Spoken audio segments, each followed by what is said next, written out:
What happens after we die? In late Georgian England, this powerful question was addressed in a fascinating garden monument at Bragstead Park in the parish of Great Bragstead, halfway between Colchester and Chelmsford in Essex.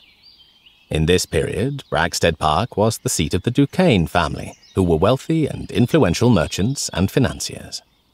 The living of the parish of Great Bragstead was held by Corpus Christi College, Cambridge, an important centre for Anglican theology.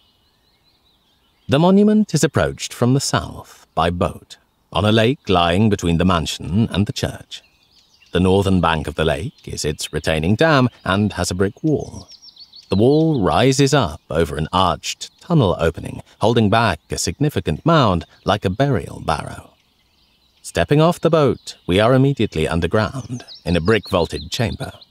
To the left, a small service tunnel leads out of the mound, heading in the direction of the church. In the middle of the chamber is a niche, like a loculus in a catacomb. This is the first moment we are inspired to read this garden landscape as an allegory for death and the afterlife. We look back on our journey across the lake as crossing the river Styx. We are now in the afterlife. Another brick tunnel branches off the chamber and heads downwards into the dark, into the mound. This tunnel is a light log and allows the lighting of what lies beyond to be controlled. The Great Hall of the monument is a domed brick rotunda. There are 8 square columns made of brick with flat stones between them as lintels. This space references the tomb of Christ in Jerusalem via the Holy Sepulchre and the Round Church in Cambridge, but it also references Stonehenge, which had recently been surveyed and interpreted by a famous son of Corpus Christi College, William Stukeley. The number 8 represents resurrection.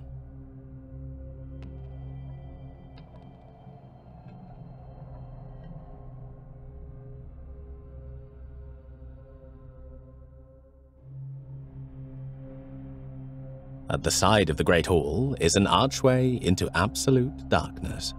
A leap of faith is required to walk into this gloom. Above is a single point of light, referencing St. Jerome's meditations in the catacombs of Rome. Even in the darkest place, the light of God is still present.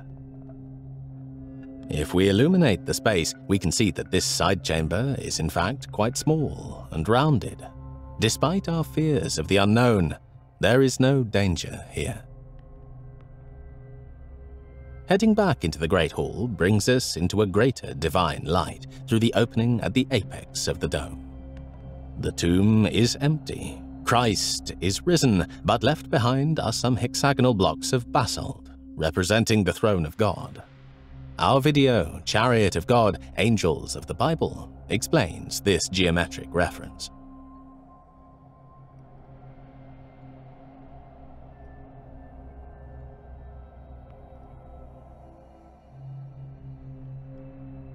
We exit the Great Hall of the Barrow Mound through a tunnel heading out beyond the dam of the lake.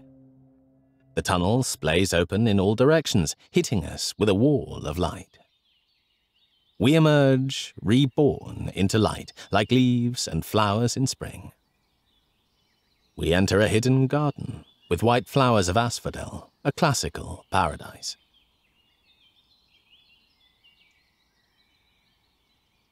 As we look back at the mound, we see it is planted with evergreen holm oaks and yew trees, representing eternal life.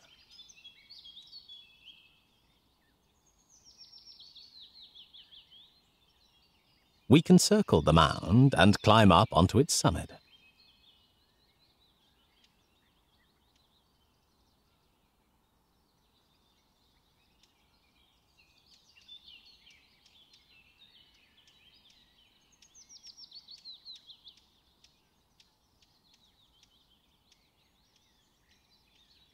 Above the entrance chamber, steps lead up onto the flat stone roof of the Great Hall, bathed in light from the south.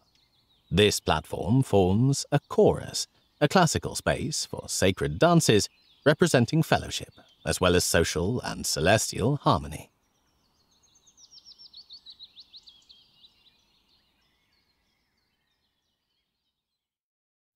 Later in the 19th century, architectural moments in this garden composition were interpreted and represented in new stained glass windows in the chapel at Corpus Christi College. We can see the Great Hall and the vaulted exit tunnel in the depiction of the entombment of Christ. In the window representing the resurrection, we can see Jesus standing outside the splayed exit of the sepulchre. Although the image is composed to be compact, the relationship between Christ's tomb and the city of Jerusalem we can see over the shoulder of the mound is taken from the relationship between the Braxted Park monument and the mansion itself. Further information, including other architectural references, sources, and biographical aspects of this story, will be shared in forthcoming lectures and presentations by Birger Genicht's consultant in country houses, James D. Wen. Many thanks for watching.